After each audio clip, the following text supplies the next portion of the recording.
Assalamualaikum warahmatullahi wabarakatuh. Waalaikumsalam warahmatullahi wabarakatuh. Alhamdulillah, pada kesempatan pagi ini kita semua bisa berkumpul dalam kegiatan pertemuan kelompok P2K2 ya, dalam keadaan sehat walafiat. Ya, bagaimana kabar ibu? Alhamdulillah, sehat-sehat juga ya. Kabar bapak? Alhamdulillah bisa menemani ibu ya, ikut pertemuan P2K2 pada pagi hari ini.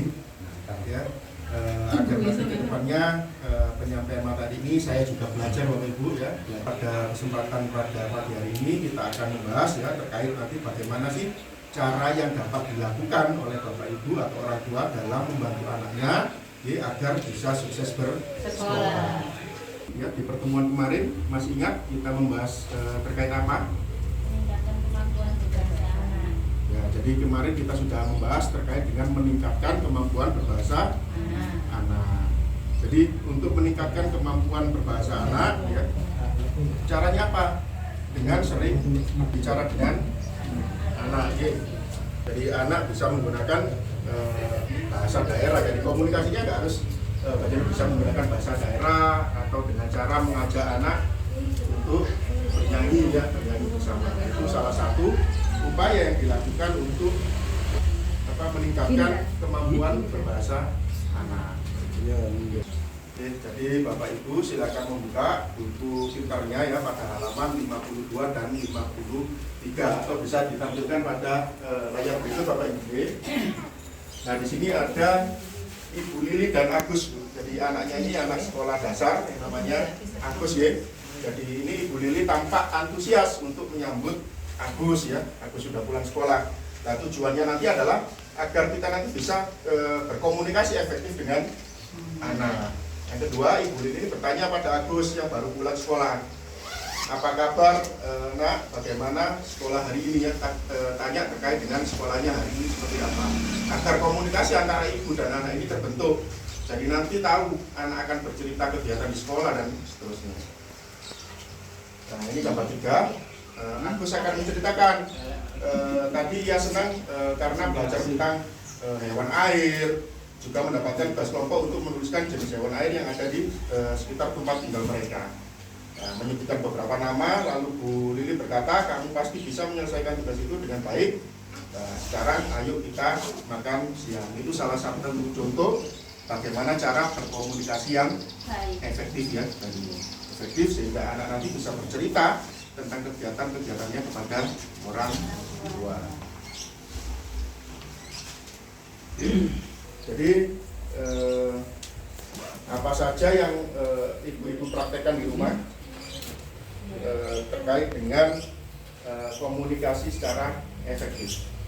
Ya, barangkali coba Ibu terlebih dahulu kira-kira apa? Ya, ini dengan cara saya sendiri ya. Biasanya anak saya datang itu juga saya tanyai gitu.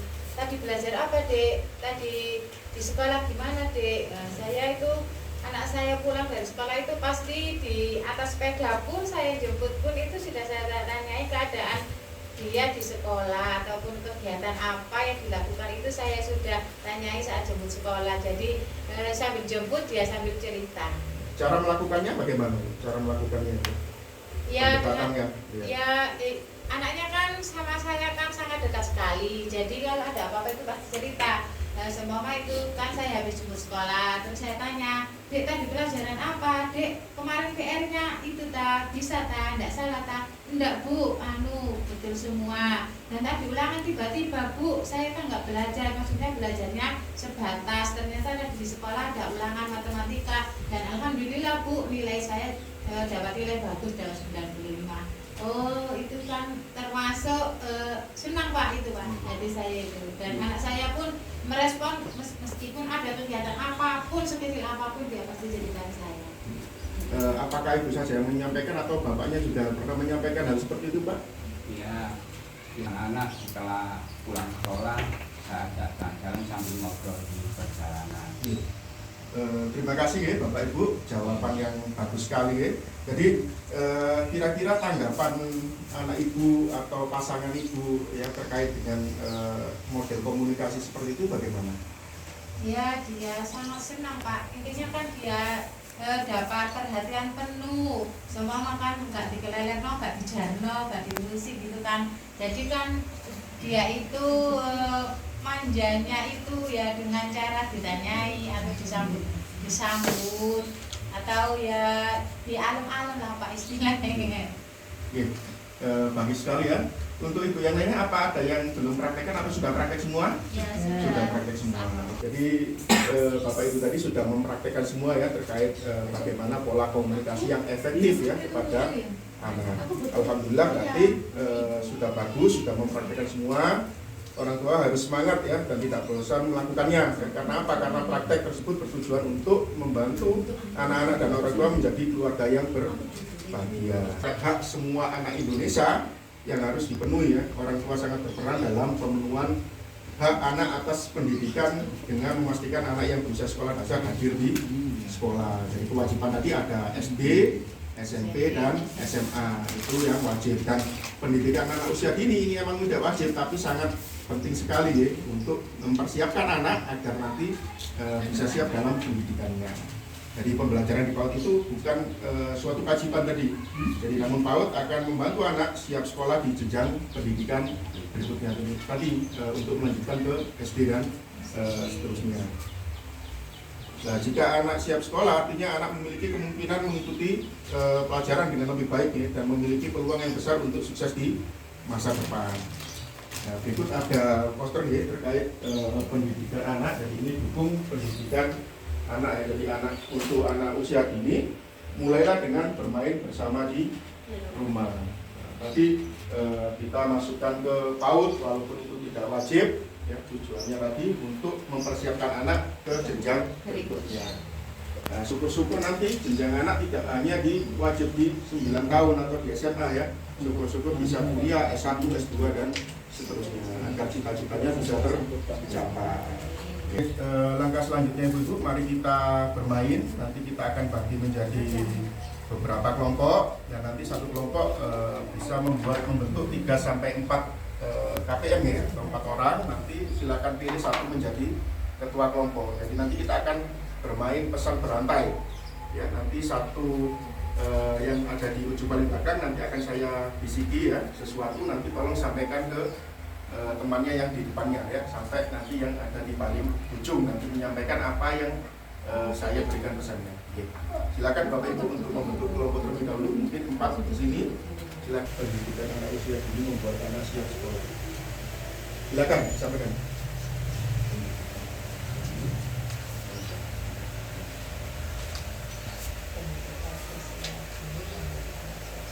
Ya, apa? Pendidikan usia dini membuat anak siap sekolah. Oke, benar ya. Jadi tadi pesannya berantai dan benar ya. Jadi pengalaman apa Bapak Ibu yang bisa diambil atau didapat dari permainan tadi kira-kira? Ya, mengajarkan kita meskipun anak usia dini, meskipun sekolah PAUD atau usia sekolah dini tidak diwajibkan, tapi itu sangat perlu sekali untuk dari kesiapan anak, kesiapan untuk sekolah dan bersosialisasi kepada semua teman. Dari senang dengan permainan ini. Ya. Mungkin itu Pak yang bisa saya sampaikan pada sesi ini. Mungkin kita ambil kesimpulan ya terakhir bahwa semakin cepat anak mendapatkan pendidikan, maka akan semakin bermanfaat bagi anak yang atau salah satu cara untuk mempercepat mendapatkan pendidikan adalah dengan memasukkan anak ke PAUD atau pendidikan anak usia dini.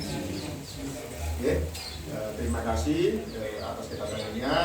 Mungkin materinya nanti bisa diingat dan dipraktekkan di rumah ya. Dipraktekkan sama pasangannya di rumah bagaimana nanti pola komunikasi yang efektif terhadap anak. Jadi kita akan ketemu lagi pada pertemuan berikutnya. Saya kira cukup untuk pertemuan pada pagi hari ini ya. Sebelum kegiatan ini kita akhiri, mungkin kita baca alhamdulillah terlebih dahulu. Alhamdulillah. Sekian dari saya akhiri. Wassalamualaikum warahmatullahi wabarakatuh.